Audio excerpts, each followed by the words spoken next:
Ok. Zdaj bom jaz poskušal narediti eno generalko nekega predavanja, ki ga imam jutri v nekem celjskem inkubatorju. Za podjetnike in upam, da bo tale generalka poučna, če se slučajno jutri ne snema tole, da bo na YouTubeu dostopno tudi ostalim nekim zainteresiranim. Kot vidite, naslov podjetništvo skozi psihoanalizo. Namreč klicali so me, če bi znal to svoje drugačno znanje, psihoanalitično znanje predstaviti celjskim podjetnikom. Dali so mi neke predloge, kaj si želijo.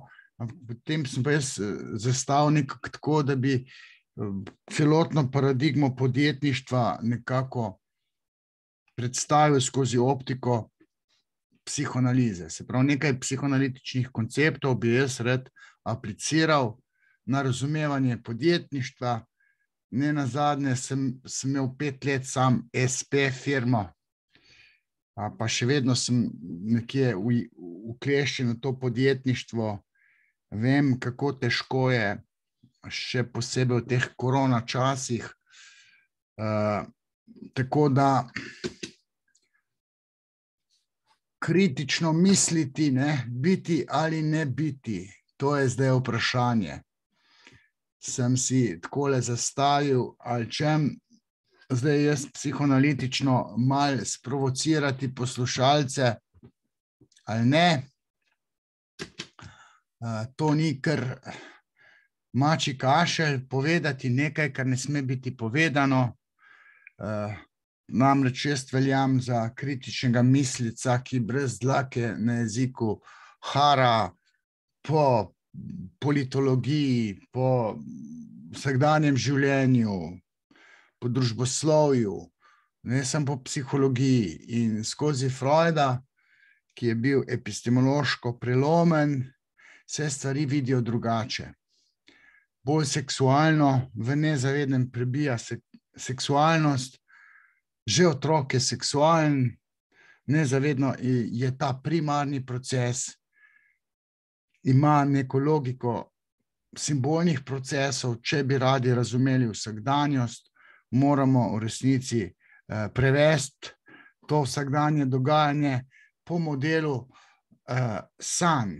Se pravi, če želimo sanje razumeti, jih moramo dešifrirati.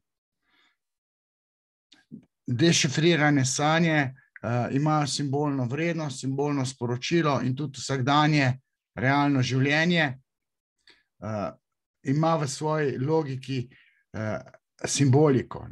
Resnično realno je nezavedno, realno, kot bi rekel Lacan, je nezavedno, in to nezavedno ima simbolno organizacijo po modelu simbolne organizacije sanj, ki pa predstavlja kraljevsko pot do nezavednega. Sanje predstavlja kraljevsko pot do nezavednega. Do nezavednega nas pa vodi tudi dešifrirano, dekodirano življenje, vsakdanje življenje. In tudi podjetništvo ima v ozadju neko simbolno logiko, simbolne nezavedne procese, torej, ki so nezavedni. Zavest v resnici ne ve, kaj nezavedno misli. Nezavedno je pa ključno, bistveno, svobodne volje nimamo.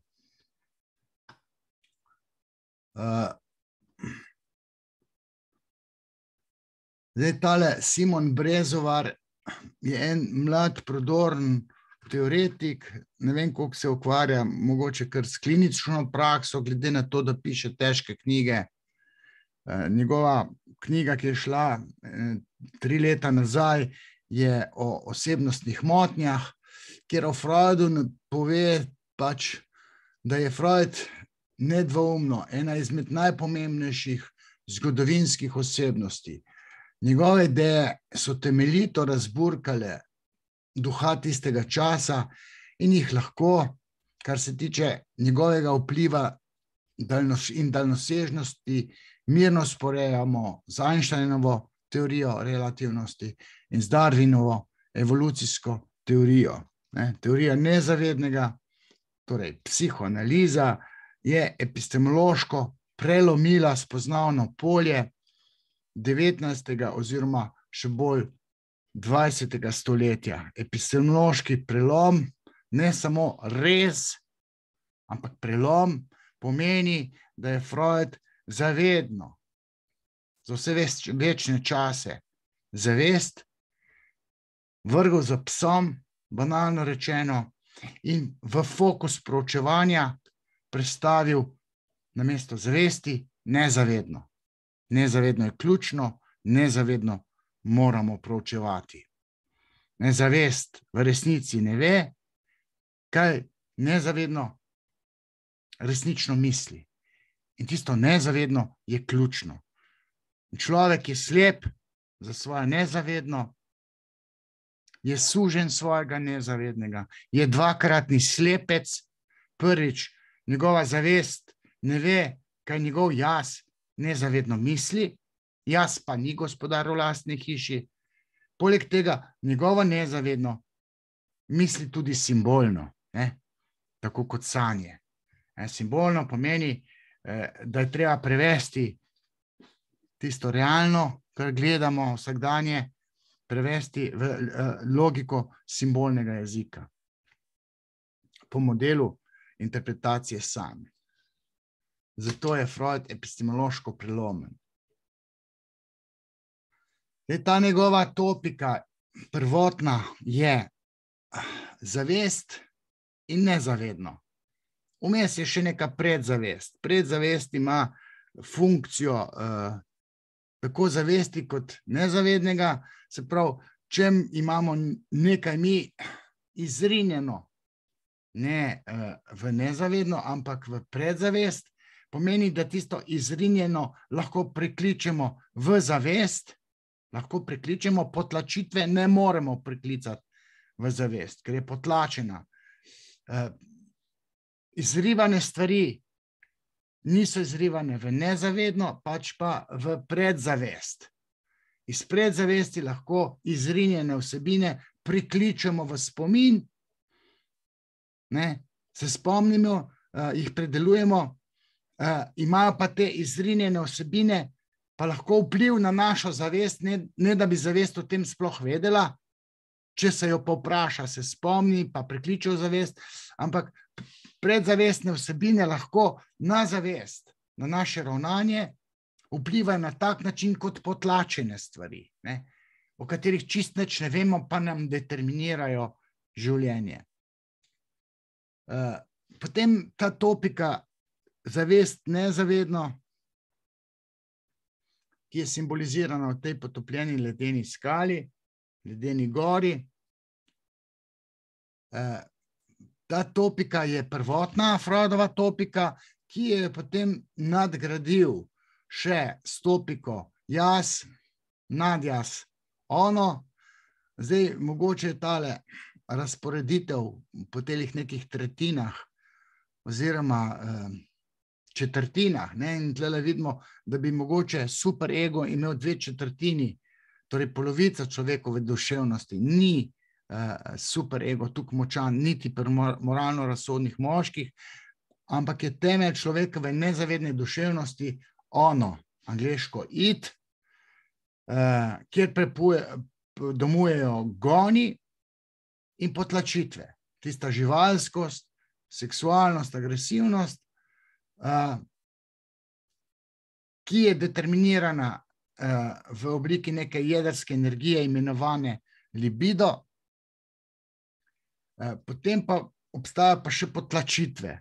To so pa tiste vsebine, ki jih otrok zaradi neljubosti potlači, shrani v nezavedno, tako rekoč v ono, v id, potem se pa te stvari nekako prebijajo v zavest v obliki simptomov. Tako nadležno je tam potlačeno, da se te potlačitve vračajo v zavest. In to takrat se vračajo, ko zmanjka neke energije, ki drži potlačene vsebine v nezavednem. Se pravi, vsaka potlačitev rabi neko zasedbo, kot se včasih prevajalo, oziroma investicijsko energijo, Besetzung je nemški izraz, se pravi, investicija psihične energije za to, da se ene stvari držijo v potlačitvah, mora biti investirana v to potlačitev. Vsaka potlačitev mora imeti dovolj energije, da ohranja potlačeno v nezavednem. To je ta libidinalna ekonomija, ta koncept zasedbe, investicije oziroma oenergetenja, kot jaz rad prevajam, Besetzung, angleško je to kateksa, Branko Gradišnik je pa prevajal to v nabitost z energijo. Jaz pa oenergetenje. Če še tlele vidimo, kaj je primarni proces, primarni proces je nezaveden, zavesten proces je pa sekundaren. Tisto simbolno, ki je realno, je primarni proces. Poteka v nezavednem. V zavesti so pa zgolj neke imaginarne iluzije, ki so nepomembne. Zdaj, glavni koncepti Freudovi so tile, torej neka troslojnost duševnosti, topika nadjaz, jaz, ono, primarni in sekundarni proces, s tem, da je sekundarni pač zavesten, primarni pa nezaveden, da človeka obvladuje načelo ugodja oziroma užitka, to vemo, da bi tam kak Frankl prišel s svojim težnja po smislu, to po psihoanalitični percepciji, pa tudi moji osebni percepciji ne vzdrži. Namreč tudi k meni so že prihajali ljudje, ki so bili s Franklom obsedeni, Viktor Frankl, pač znameniti taboriščnik, ki je razvil koncept po tem, ko je prišel z izkušnjo taborišča, ko je prišel iz taborišča, se ukvarjal s težnjo po smislu. Tisti, ki iščejo v življenju smisel, pomeni, da kot otroci niso imeli neke normalne navezave na očeta oziroma njihov oče, jim ni naselil kompasa v njihovo duševnost. Se pravi, oidipalna situacija mati, oče, otrok ni bila klasična in otrok je na nek način zbegan in potem išče celo življenje nek smisel. Po moji percepciji pa človeka obvladuje načelo ugodja, tako kot je Freud rekel, tako kot tudi piše, da je en glavnih konceptov načelo ugodja, ampak to ugodje ni samo seksualnost, kot nekateri logoterapeuti, recimo tudi slovenski mislijo, ampak je načelo ugodja vezano tudi na nadjaz. Človeku je toplo pri srcu, če dela moralna dela. Se pravi, jaz osebno vem, kako toplo pri srcu mi je, kako uživam, banalno rečeno, če ljudem pomagam z dobroto. Če sem moralen, če naredim nekaj, kar je moralno prav. Imam močan nadjaz, ampak mene plemeniti udejanjanje dobrih dejanj. In se počutim izpolnjeno, srečno, radostno, pomirjen sem, če delam moralna dejanja. Se pravi, če imam altruizem, če sem etičen, to me plemeniti, to me osrečuje. Ampak to za mene pomeni ugodje. Se pravi, načelo ugodja je kljub vsemu, kljub Franklu, načelo ugodja je ključno za razumevanje človekove duševnosti. Načelo ugodja, na drugi strani je pa načelo realnosti. Ne pa težnja po smislu. S smislom se ukvarjajo tisti, ki jih nekako doma v primarni družini niso gor spravili, ne, v procesu upbringing se otroka ne vzgoji, ampak spravi v odraslosti, če se otrok tam v odraslosti sprašuje po smislu, to pomeni, da je šlo nekaj narobe v primarni družini. Tam, kjer je pač tiste faze, ki so, ne, oralna, analna, falična, in v falični fazi se zgodi ta znameniti Oedipov kompleks, stebrni kamen psihoanalize, ki ima kot inherentni del vase vtkan še koncept kastracije, se pravi kastracijski kompleks. Dečki imajo kastracijsko bojazen, deklice kastracijski kompleks v ožjem smislu, katerega inherentni del je tudi ta zloglasen koncept zavidanja penisa, ki ga feministke tako sovražijo. Zdaj, en pomemben del razumevanja človekove duševnosti so tudi obrambni mehanizmi, ki jih je preko 50. Zdaj, Freuda se spomnimo, torej, vsak intelektualec mora vedeti, da je interpretacija sanj knjiga vseh knjig, tako rekoč, da je to predstavlja kraljevsko pot do nezavednega. Vsak izobraženec mora vedeti, kaj se v tisti knjigi interpretacija sanj, kaj se dogaja. Potem ključni obrambni mehanizmi izmed 50 je, torej je potlačitev, ki je vezana v nezavednem. Na nezavedno. V nezavednem pa prebivajo še ti živalski goni. Ta koncept erosa pa tanatosa je Freudov koncept, ki ga je razvil v obdobju po letu 1920. Tako rekoč stari Freud se je potem nekako oklepal koncepta erosa tanatosa, kar pa moje percepciji ni ravno in tudi v psihoanalizi ni tako močan koncept, kot Freudovi koncepti, ki jih je prej razvil pred erosom in tanatosom. Se pravi, človek je agresiven zaradi kastracijskega kompleksa, kastracijske bojazni oziroma napadalnosti, deklica je manj testosteronska, manj napadalna, manj agresivna, ne, lahko bi se dalo reči, da manj agresivnega gona, tanatosa, no, vsebuje v sebi. V resnici je pa deklica drugače razrešila Oedipov kompleks in anatomija genitalij deklico zaznamuje v psihičnem smislu na čist drug način kot dečka. Ne? Eros je pa koncept neke ljubezni, ne? Koncept smrti, koncept ljubezni, da se ta dva gona nekako prepletata. V resnici bi bilo pa mogoče res, če bi s neko faktorsko analizo analizirali ali pa preučili ta nek motivacijski prostor ali pa ta afiniteta do nekega početja, bi prišli do dveh faktorjev in ta dva faktorja bi se dalo mogoče pa tudi poimenovati eros in tanatos. Ne? Če se faktorizacija ustavi samo, torej da se izolirata samo dva faktorja, lahko izoliramo potem dva faktorja in mu rečemo eros pa tanatos, gon ljubezni pa gon smrti.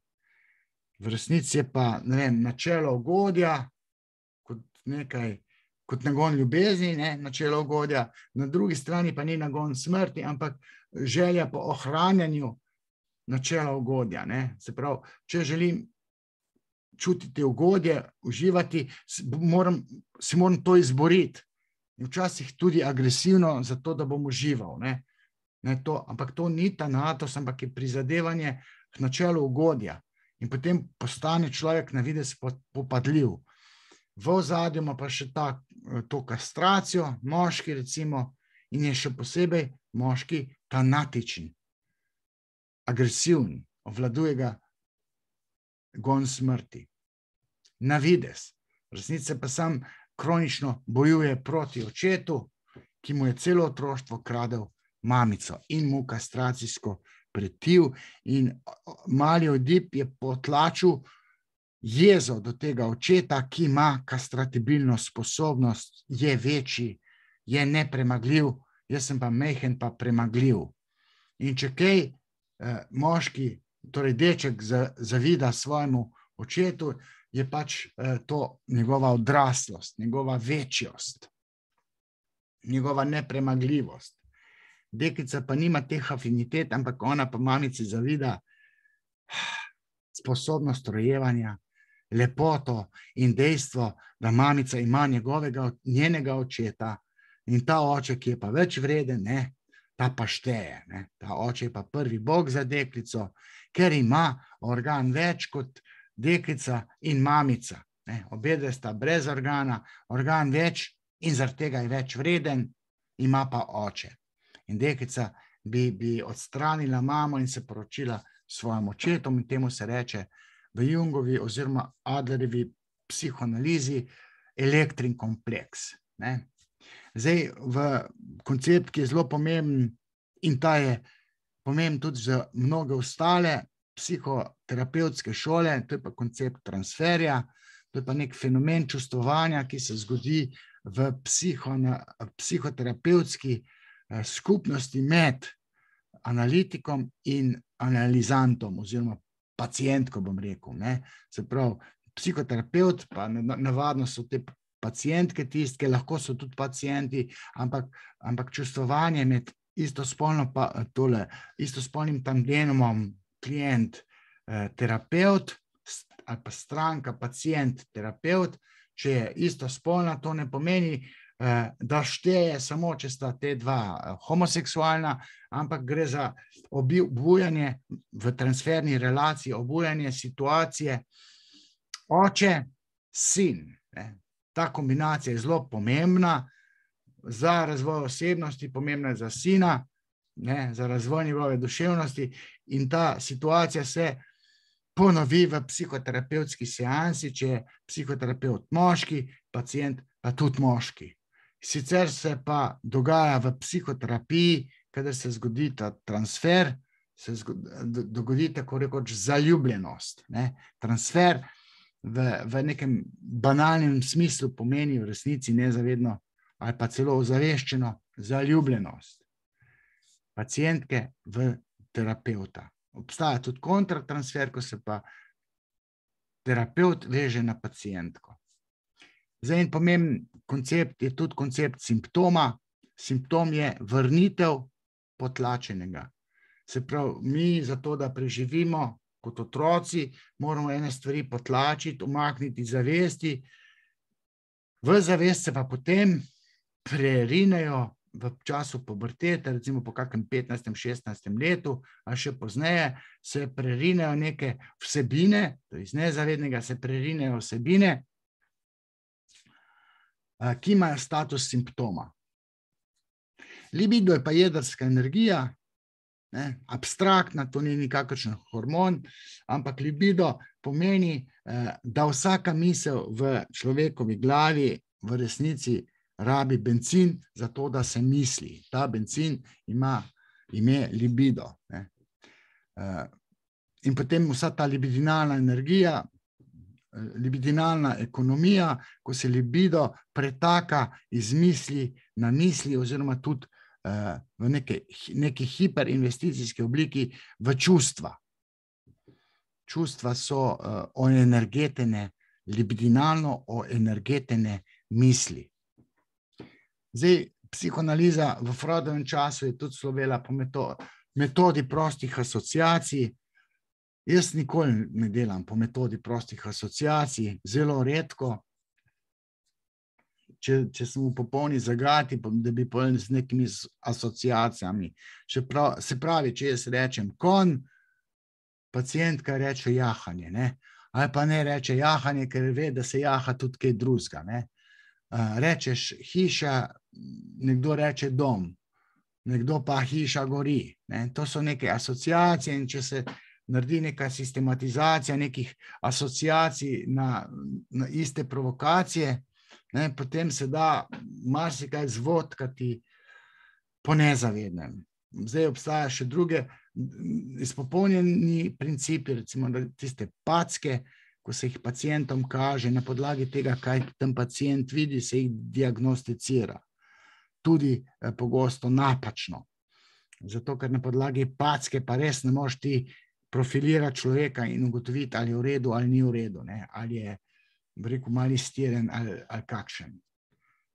Se pravi, suma sumarum, ena pomembna, tiha, sporočilna vrednost psihoanalize oziroma Freuda je, da ima tudi stvarnost, budnost, torej to vsakdanje življenje, recimo tudi šport, včeraj je bil derbi Paris Saint-Germain, Real, Mbappé, menda ga je dal 93. Neymar je šel pa zadnjih 10 minut noter. In tudi nogomet ima latentno simbolno strukturo, gol ni gol, to je moja teza, stara 30 let. Se pravi, tudi realna, ta vsakdanja stvarnost ima simbolno strukturo. To je nekaj, kar se je doslej spregledovalo oziroma zanemarjalo, ampak je treba reči, da to budnost moramo v resnici pogosto, zato da razumemo določene zapletene kontekste družbe, prebrati, dešifrirati podobno kot sanje.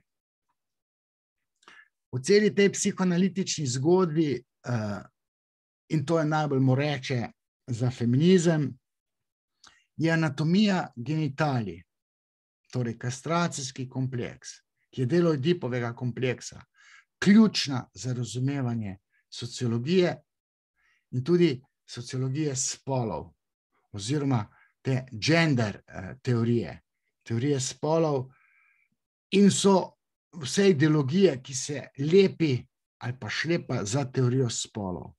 Teorija spolov je dobila primat tam okrog leta 1995, tam na neki četrti, ali kjer je bila pekinški konferenci.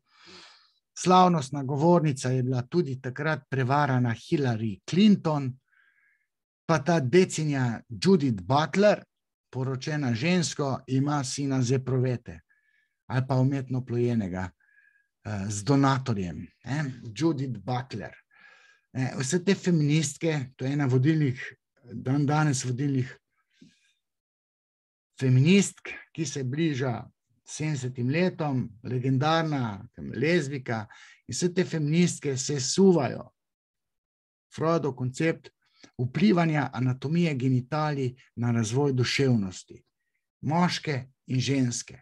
Kastracijski kompleks, torej deljen na kastracijsko bojazen, kastracijski kompleks v ožjem smislu, predstavlja fundament, na katerem se da korektno razumeti razlike med spoloma. Freud je znan po tej svoji karakterologiji, govori o 3 karakterih, zato ker je govoril o 3 fazah psihoseksualnega razvoja. Prva faza je oralna faza, kjer ne gre za to, torej tudi gre za to, ampak ne gre predvsem za to, kar je Freud takrat v tistem času, ko je to teorijo elaboriral, zato da bi v oralni fazi deček doživljal ugodje z draženjem oralne služnice, ko se doji, tisti sesek cuza in to ga vzburja, mu nosi ugodje, ampak ni samo to pomembno, ker v tistem procesu hranjenja, ko draži služnico, kar sploh ni pomembno, gre tudi za to, da deček čuti, otrok čuti, ne samo deček in deklica. Dojenec, se pravi tisti, ki se doji ali pa pije, tudi s flaške, vase nekaj srka, vase nekaj sprejema. Zaradi tega prvega sprejemanja vase so ljudje tudi dojemljivi, oziroma bom rekel vedoželjni, srkajo znanje, so dojemljivi za sprejemanje novic ali pa novih idej, novega znanja, zaradi srkanja mleka vase. In tega Freud ni na tak način elaboriral. Freud je rekel, da je človekova radovednost, ključno povezana z otrokovo radovednostjo, ki je pa vezana na seksualnost oziroma na vprašanje, od kje na svet prihajajo otroci. Da je to fundament vsakršnega poznejšega raziskovanja, se pravi te epistemološke pulzije, ki jo ima posebej razvito recimo znanstvenik. Ključno v oralni fazi je, da otrok misli mamico, misli dojenje, misli dobro dojko.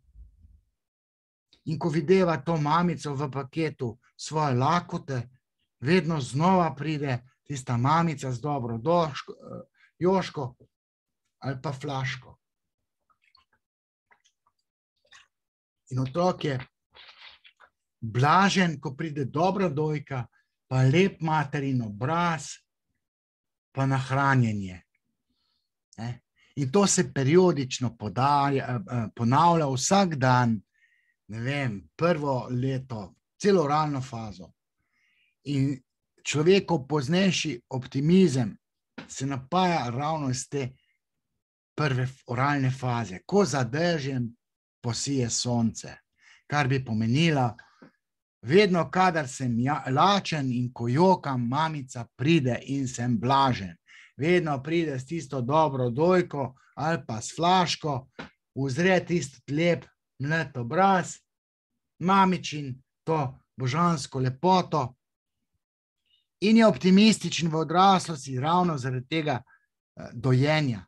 Zato bi bilo perverzno prevaliti en mesec porodniške iz mamic na očete. To si te feministke želele. Normalne mame so pa rekle, tega nam pa ne boste vzele, če nam že vsiljujete enakost spolov. Ko vendarle vsi vemo, da sta spola različna. In zdaj se obstaja neko novo očetovstvo, ko mladi očetje nekaj poskušajo s temi otroci. Ne, največja korist za otroka je, če ima očka rad njegovo mamico. In mamica zna bistveno bolje materinovati svojemu otroku, če se ji mož, partner, čustveno posveča, čustveno, libidinalno, seksualno posveča. To koristi otroku, ker je mamica bolj normalna, ker nima težav, ker ve, da je zaščitena in oče, njen mož, partner, opravlja določeno dela, jo razbremeni, žena, mamica tega otroka je pomirjena in otrok se bolje psihično, čustveno razvija. Analna faza znamenita je tudi ključna tudi za podjetništvo. Vsi tisti obsedenci z denarjem, ki bi kar naprej grabili.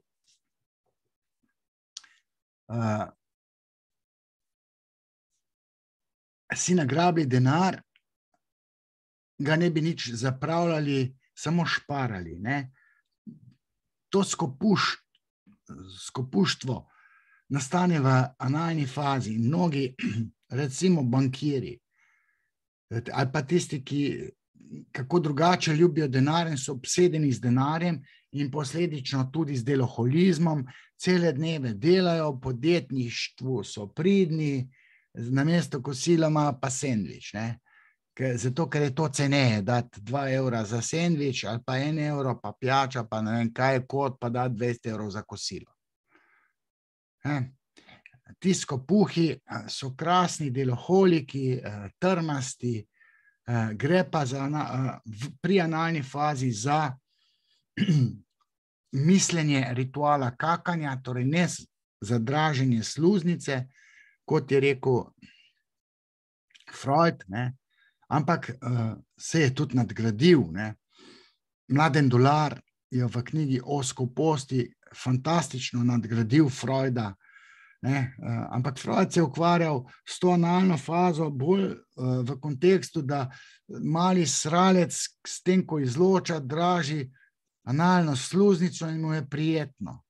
Ne gre za to. Dan danes se bolj ve, da mali sralec daruje drekec v kahlico, v zameno pa želi nekaj od mamice. Seveda ljubezen, ne? Se pravi, drek v kahlico, v zameno dobi ljubezen. Paradigma dolžniškega odnosa se sformatira v tej analni fazi. Tudi sadizem, ne?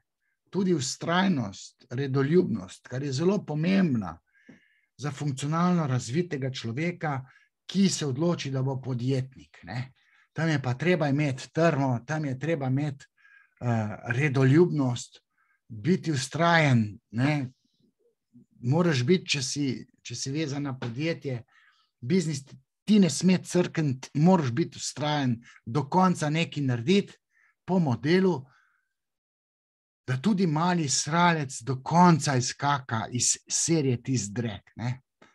Ga ne iz serije sam do pol. In če se ti lotiš nekega projekta, ga moraš dokončati. To je stvar analne faze psihoseksualnega razvoja, dokončanje stvari, redoljubnost, trma, vztrajanje, doslednost. Tudi neko uboganje pravil je sicer vezano bolj na oralno fazo, oziroma torej ne na oralno, na falično fazo, na razrešitev Edipovega kompleksa. Govorim o moralni razsodnosti. In sem že prišel na to falično fazo. V tej falični fazi se misli anatomija genitalij, deček na svoj način, deklica na svoj, medtem sta obe fazi, oralna in analna, po spolu enaki, je pa falična faza radikalno različna. Misliti anatomijo genitalij za dečka pomeni nekaj, za deklico pa čisto nekaj drugega. V falični fazi se zgodi ta znameniti Oedip, Oedipov kompleks, katerega inherentni del je kastracijski kompleks. V kastracijskem kompleksu se deček zdi kastratibilen in doživi kastracijsko bojazen in jo mora doživeti. Mora spoznati, da je premagljiv, da če si želi svojo mamico, sledi kastracija in to od očeta. Se pravi, mora deček v eni točki spoznati, da je očetova žena bolj očetova žena kot pa njegova mamica, ne? In si neha želeti mamice, ne? Medlušen mamica in prav, ne mamica, ne? Ni prav, da si želi mamico, ker če si želi mamico, sledi kastracija, mi foter lulčka odreže, potem pa postanem necel. Tako kot sestrica, sosedova deklica, tako kot ženske, torej tako kot bitja brez spolnih organov. Misli deček, ne? In zato to grozo, opcijo kastracije tako potlači, da si neha želeti mamice. Medlušen mamica in prav, ne si želeti mamice, ker sledi kazen, kastracija. Medlušen in prav se v poznejših odločitvah moralno razsodnemu moškemu porodi ideja, da ne bo naredil tisto, kar je lušen, ampak bo naredil tisto, kar je prav. Ker se mu zdi prav, da ne krade, da ne laže, da ne goljufa, se mu zdi prav. Zakaj že? Zaradi nadjaza, močne strukture moralnega razsojanja, ki gravitira v pravilno razrešitev Oedipovega kompleksa. In deklice nimajo močnega nadjaza zato, ker niso doživele svoje kastratibilnosti, niso prepoznale, da bi bile njene genitalije, se pravi genitaliji deklic, kakorkoli kastratibilne, ne, ali pa da bi se dalo z njim početi, ne. Se pravi, deklica nima opcije, če bi si jaz zdaj želela očeta, ne, kot biti s penisom, mi bo mamica kaj naredila? Kaj odrezala? Vrat zavila? Vagino zašila? Kaj mi bo naredila? Klitoris odrezala? Ne? Te opcije deklica v svoji miselni realnosti nima. Zato je kvaliteta moralnega razsojanja šibkejša pri deklicah. Imajo pa zaradi manjka enega organa, močno samosmiljenje, ki preide v sočustvovanje. Ženske znajo bolj sočustvovati in potem znajo biti navidezno bolj moralne. Ne, v resnici so pa to samo navidezno bolj moralne, ampak njihovo moralno razsojanje pa ni v rangu moškega moralnega razsojanja.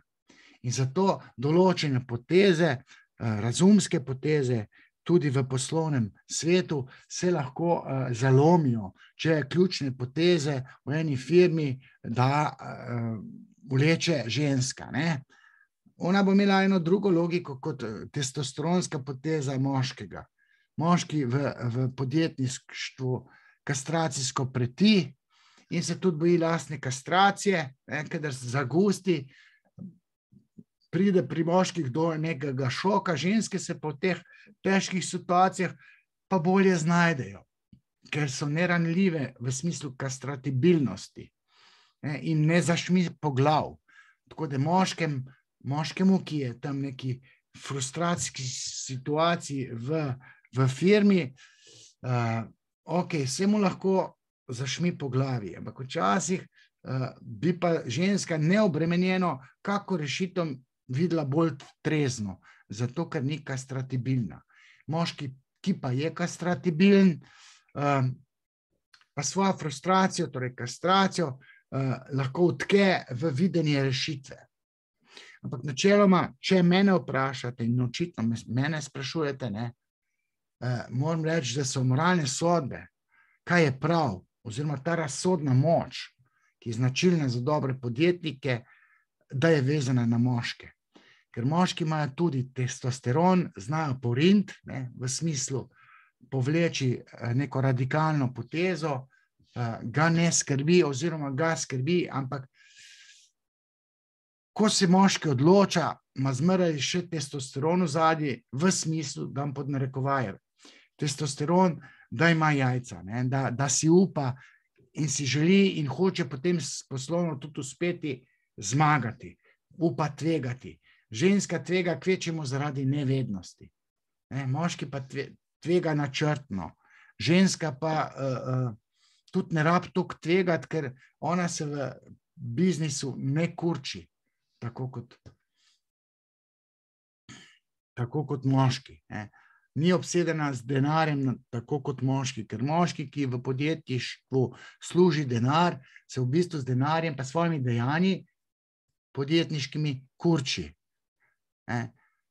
Ven se meče, baha petelini in potem lahko zejakulira tisti denar tja med babe.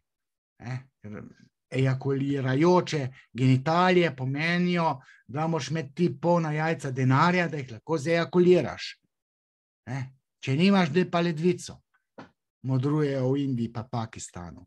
Ženska pa te logiki nima, zato tudi ne rabi biti toliko testosteronska v nekih poslovnih kontekstih, kjer je treba tvegati, moški z jajci lahko tvega. Ženska pa z odsekano glavo, kura, ne more tvegati, ker tudi nič ne zgubi, če ne tvega. Moški pa postane kastratibilen, če ne tvega. Čeprav tudi kastratibilnost je vezana na tveganje. Ampak evrčki se obetajo, če moški tvega in ko imaš pa ti polno mošnjo, se pravi polne jajce evrčkov, pol si pa blažen.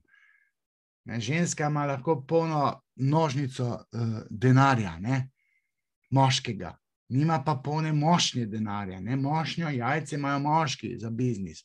Ženska, ko mora imeti jajca, si zmaliči psiho, ker postane moškinja. To je ta pravilno razrešitev Oedipovega kompleksa, ko mora mali Oedip v bistvu tekmovati z očkom za njegovo mamico oziroma očkovo ženo in v tej borbi mora biti v pravilnem Oedipu mali Oedip poražen. 4-5 letnik ne sme z mamico spati, ampak mora si mamico lastiti ta lopov imenovan foter. V podjetništvu je treba vleči testosteronske poteze, torej z jajci. Imeti pa je treba v objemu pač nekih zagad, tudi razsodno moč, ki je v registru nadjaza, superega. In moški so tukaj močnejši. Zato, če bi bilo tako možno, da se v tem v enem podjetju ženske in moški, je bolj primerno dati moškega za direktorja, ker on ima bolj skalibrirano razsodno moč.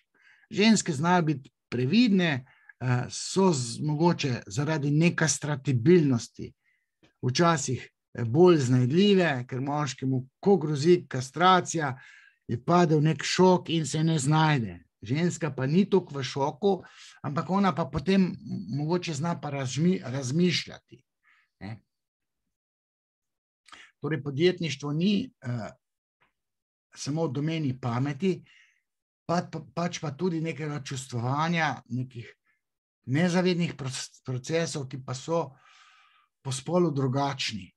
In te drugačnosti med spoloma se je treba zavedati, pa treba se zavedati tudi, da človeško psiho, ki je ključna za razvoj podjetništva, v resnici determinira primarna družina. Samo težko je reči, če bodo neki ločenci, ki imajo čudne grehe, lahko bili dobri direktorji, ali je bolj, da je direktor nek klasičen, bi rekel, karierist, ki je imel, mamica je imela željo, ki jo je aplicirala ali pa infiltrirala na svojega sina, in še oče je imel neko željo in sin potem postane karierno uspešen. In če je pravilno razrešil Oedipov kompleks, ima tudi razsodno moč, je testosteronski, skratka, rojen za direktorja. Ampak tudi ženske imajo neke svoje adute, ki se odrazijo tako, da ženska briljira v drugačnih kriznih situacijah. Zaradi nekastratibilnosti ne zapade v šok, tako kot v šok zapade lahko marsikakšen moški. Še vedno smo pri Oedipu.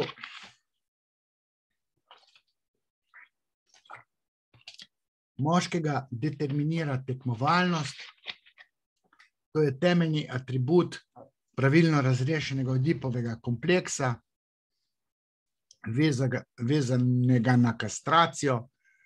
Moški potlači željo po premagati očeta, ki se mu potem simptomatsko vrača v obliki, stari Grki bi rekli, agona.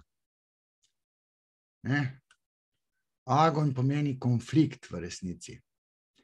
Če ne bi imeli mi tega pravilno razrešenega Oedipovega kompleksa, bi bila človeška kultura popolnoma drugačna, deformirana. Ženska po tej zgodbi Oedipa, torej ne Elektre, ampak Oedipa, Oedipov kompleks pri deklici, niso tako pomembne. Niso tako pomembne. So obrobne. Ženska v poslu je obrobna. Razen kot motivacijsko sredstvo, ki zgane apatične poslovneže, vidi dobro mrho in bo vse naredil, da ji zadovolji neko, ne da njej zadovolji, ampak da si jo namagneti na sebe in potem mora pa skeširati marsikaj. Marsikakšno večerjo, hotelsko sobo, tankati mora vse, gume zamenjati, mora imeti pa denar, če ne, si ga pa naj drka še naprej. Zato so podjetniki izredno motivirani. Podjetnice imajo pa malo probleme. In zdaj to v feminizmu se točno ve, da je smrtno tako razmišljati, ampak gleda šmenta tudi na desnici se profeministično razmišlja, takšno razmišljanje je šlo že pri prvem predsedovanju Evropski uniji, se je pač razmišljala, da je stereotip, da sta spola različna. Da to mi kar tako mislimo, mačistična kultura, da je to kulturno privzgojeno. Ne, anatomija genitalij diktira percepcijo različnosti spolov. Biti ženska v družbi in biti uspešna, to je libidinalna nočna mora za ženske. Kje boš zdaj dobila kazga alfa samca, dobila boš prisklednika. ki te bo mogoče molzil kot tako mamo, pa še 10 let bo mlajši. In ti boš vsa vesela, ker ga imaš, ne, ljubimca, ki te lahko, domnevno dlje poriva, kakor je bolj vzdržljiv, kakor en ostareli alfa samec, ne. Ti mladci so pridni, ne, sam pa jih moraš pa plačevati. Kako že? Da boš zejakulirala, ne vem, iz klitorisa 10.000 evrov, denar ejakulira v družino, ženskam v mednožno denarnico moški, ne ženska. Zato je paradoksalno na nek način, torej, da je ženska suma borka, ali pa da je ženska ima najdaljšega stoječega skok, polet. Ne. To je simbolna disonanca, se reče vodebovsko v psihoanalizi. Ne. Disonanca pomeni, da ne more ženska kastracijsko preteti moškemu, ker nikoli ni kastracijsko ogrožena in se ne kastracijsko preteče brani, ne, ker je nekastratibilna. Ženska duševnost je nekaj popolnoma drugega kot moška duševnost. In tega se ne zaveda toliko, kot bi se moralo zaradi ideologije feminizma. Psihoanaliza je pa vse dorekla. Ampak danes gre vse v maloro.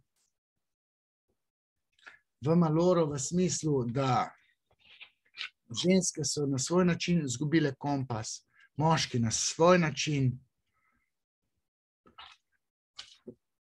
Niso pesticidi naredili zbrke v pomanjkanju možatosti, ampak ponesrečeno razrešen Oedipov kompleks na pobudo feminizma.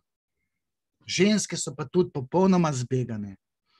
Uspešna poslovna ženska joka, ker nima sreče v partnerskem odnosu, kar je ključno, postaja stara 40 let brez oplojevalca. In potem jo doleti še mena. In potem je konec sveta. Ker je mislila, da prvo bom jaz kariero, pa službo, ne, pa bom pa vse ostalo, pa bom pa otroci, družina, ne, pa tega ne dobi, ker se je zakalkulirala v svoji kalkulaciji življenjski, ne. Bom imela dobro službo, dober avto, akademsko izobrazbo, ne. Ja, nemočnost bo pa izgubila ta ženska. In kaj se bo zgodilo? Ja, uveljaviti se ne bo mogla na trgu libidinalnosti. Ne. Tam so pa napadalke, vsaka lepša kot druga, ne. Vse so nemočne, moški sponzor pridejo, pahne dolžniški odnos, ona se mu oddolži.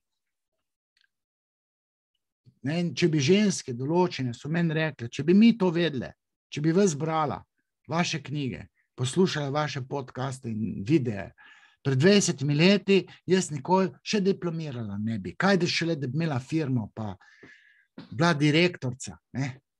Vse imam, sam deca nimam. Ali pa 50-letnice so ločene. Kje boš to 50-letno direktorco jo dubo, če si normalen tip? Lepa, ne? Avto, pa ti bom plačala jaz, pa ti z 200 evri, ker ni več 500 evrov, ne? Unga bankovca, z 200 evri te všla plačati, ne, tudi takoj se vskočiš na 5 centimov, imaš dolgiga. Ona pa ti sklitoris 2 centimetrski. Zdaj bo pa srečen ti pa ona. Ne bo, ona je nesrečna, meni je prišla jokati, rekla, a je to fair?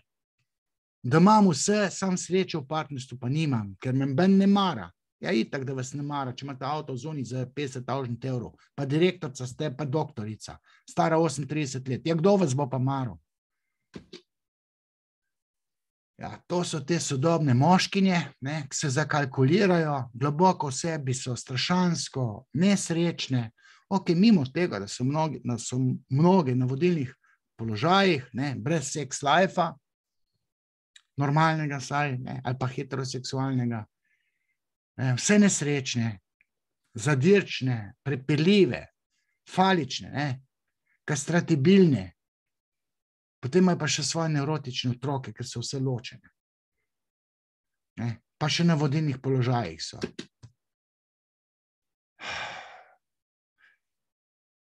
Cel moški svet po svoje tudi ženski svet, ne, se vrti okrog lepih bab, mladih bab. In ti mladi poslovneži rinejo kot buldožer, da si izborijo privilegij ženskih želji. In so skrajno motivirani, to bi delali cele dneve, zato da bi zaslužili, da bi potem lahko zajakulirali denar ženski in jo spravili v dolžniški odnos. Ženska pa komaj čaka, da se to zgodi, ker je nemočna, ker je pasivna.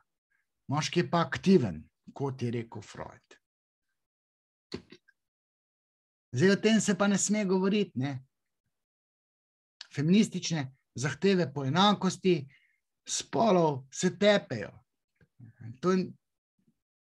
Feminizem je taka zabloda, da glava peče. Za tiste, ki vemo skozi psihoanalizo, da je anatomija genitali diktirajoča v smislu diktiranja razlik med spoloma. Ženska pasivnost, moška dajajočost, aktivnost. Sodobna ženska je nesrečna še pa še. Oplojevalci so zblojeni, partnerji so, da me je sram, takšni moški so pokvarjeni, izkoriščevalski, pa še družba ne zna omogočiti, da bi moški zaslužil za to, da bi lahko dajal. Ne? Kje lahko moški zasluži, je v enem lastnem podjetništvu, kjer lahko dela cele dneve, nabere denar, da ga potem lahko daje. In imperativ dajanja denarja je moški imperativ.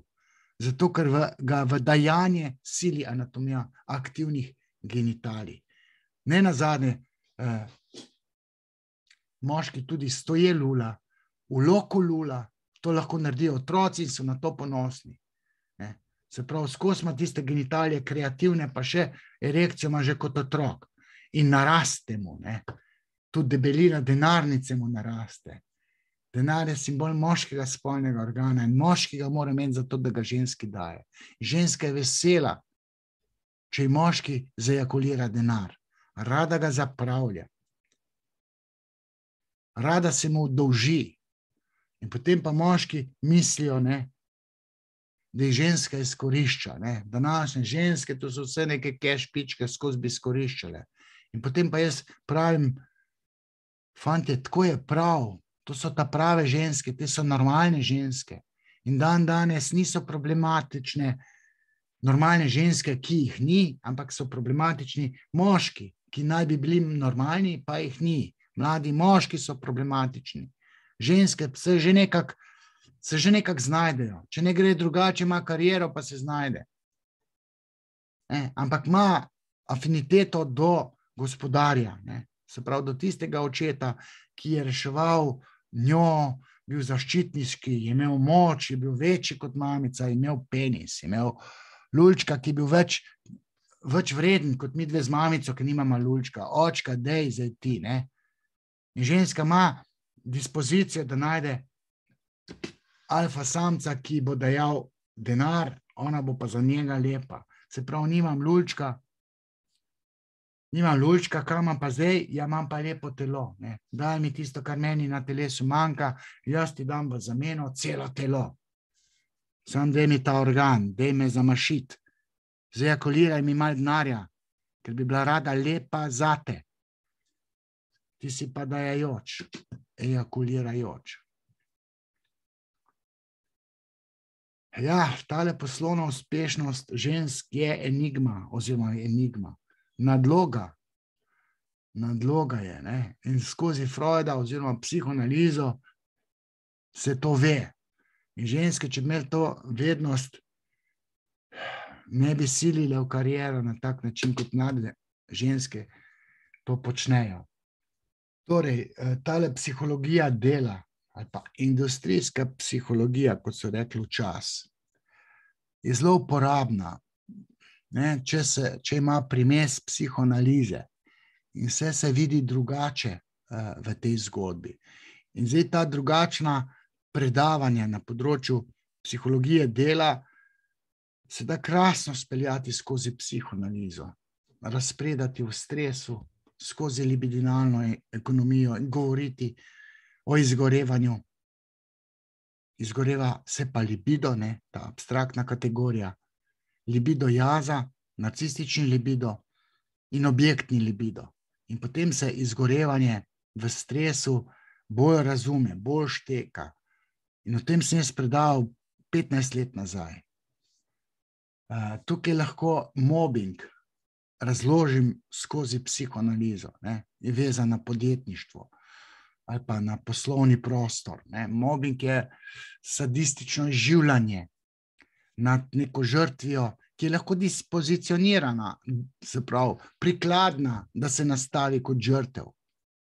Ne. Ampak načeloma so pa po psihoanalitični percepciji v paradigmi mobbinga problematični napadalci, ki sadistično izživljajo, ampak se izživljajo nad svojimi žrtvami zato, ker so v svojem nezavednem imeli dispozicijo za izživljati se.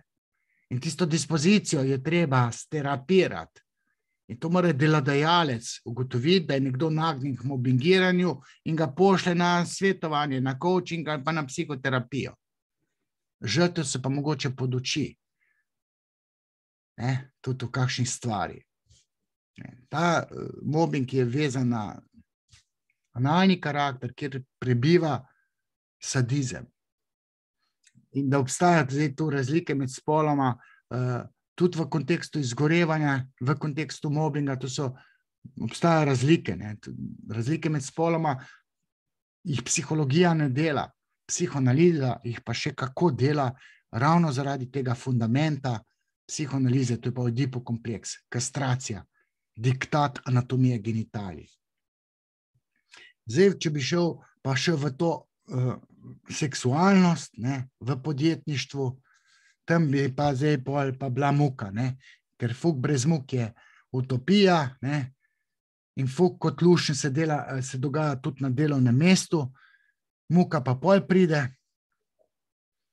zalomi se, družine se ločujejo se partnerji zato, ker se sodelavci med sabo v transfernih čustvovanjih, razmerjih, zaljubljajo se, ne, na delovnem mestu, pa jim družina razpade. Potem pa mislijo, kako bo to lušno na novo se. Pa 2-3 leta zgodba traja, ne, seks se že prej skrha, ni več adrenalinski, in pol je vse narobe. Pa živita kot brat pa sestra, ne, tiste dva, ki nimata skupaj otrok. Zgodil se je pa transfer na delovnem mestu.